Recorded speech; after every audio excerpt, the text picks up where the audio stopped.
if you are thorough in pretty much all aspect of your life, that is a preparation. And after that, when you ask yourself, who am I? That's where you're gonna click.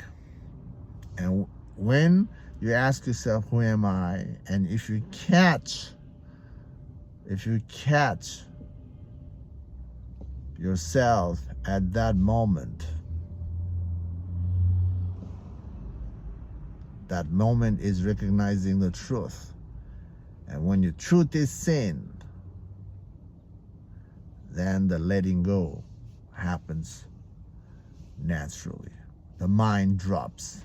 The ego gives up. The mind giving up. The ego giving up. Where the ego recognizes that the ego cannot comprehend the truth and gives up, that's what is the aha moment, true aha moment. That's where the complete dissolution happens. That's where you recognize who you are, and you see the mind is simply the illusion. Mind is simply the ego. And that's it. That's the end of the spiritual journey.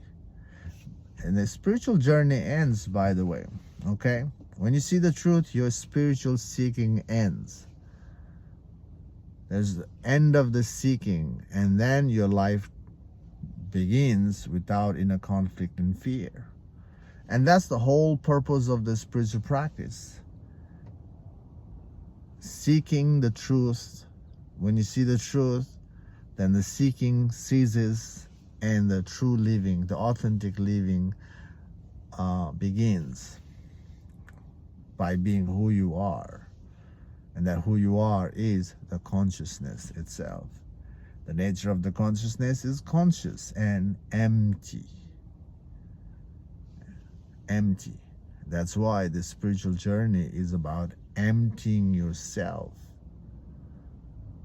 by tracing the mind backward all the way until nothing is left. And the true emptiness is when you catch that the ego cannot comprehend the truth, and the ego gives up. That's it. That's a true freedom from the mind. That's how you let go of the mind. Okay, I hope this video makes sense to you. I hope it's directing you towards the direction. Yeah. Anyway.